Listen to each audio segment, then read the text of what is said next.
Okay, Armand here for E equals MCU. So here I am driving around today, minding my business, and I go on my phone and I see that they have dropped a Punisher trailer. So I check it out. I had to go on. I had to get on. I had to check it out coming out of the store, and I've only seen it roughly once. I had to rewind it because I was being distracted. But I've seen it once. I'm just going. Okay, so I'm gonna give a few quick thoughts on it, just from what I've seen. The tonality of it, Chef's Kiss. It's funny. I almost think that this is an origin story. Now that the Netflix characters are in the MCU officially, we're going to get their not, and it's not an origin story because they have so much content that gives their past such rich histories, which make them doing these shows. It gives it more oomph. But like when you see him at the end with the Punisher skull, like, and just embracing it, and he's in full get up that you see like when we see him in Spider-Man Brand New Day. This is kind of going to be the origin of leading into that, and then from here on out, you get Frank Castle like all the way. So it looks action packed. It looks like an adrenaline rush. Shane is going to be killing people. Shane, he went from killing zombies to killing bad guys in the MCU, man. Hats off to Shane, bro, cuz John Bertha is playing the shit out of that character.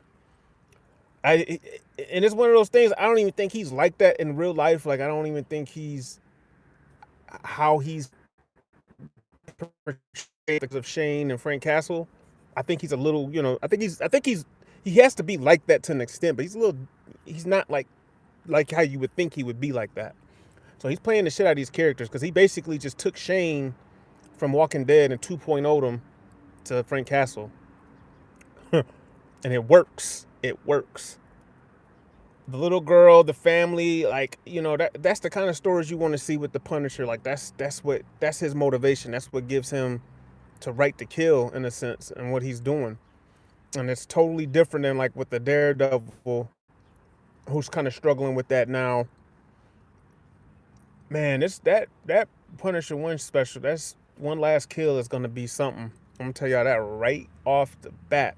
Now, the one thing I wish it would have kind of showed in the trailer was how it relates to when he got out of the cage. Excuse me, spoiler warning.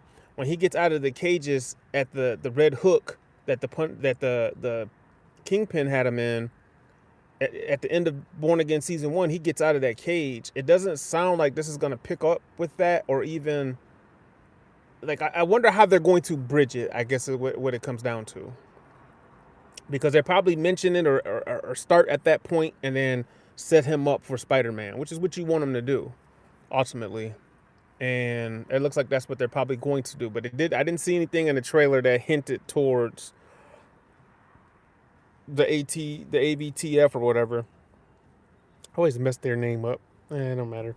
Anyways, man, if you've seen this trailer, let me know how you feel. Also, the return of I don't even remember his best friend. I gotta go back and watch both seasons of The Punisher now because his friend that he had in the military that was helping him with everything, I don't remember him dying.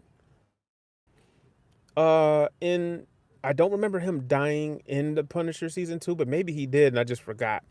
Like with all these Netflix shows, I need to refresh.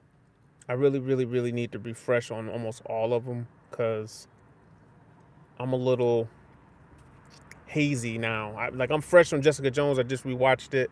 I'm fresh on Daredevil. I rewatched that last year, but I haven't seen Punisher both seasons. I haven't seen those in a few years. I mean, I watched them when they first hit Disney Plus, but I don't remember his friend dying. So I'm gonna have to check that out and see. But kudos to them for, even if he did die, for bringing him back and the flashbacks that they waited the way that they did.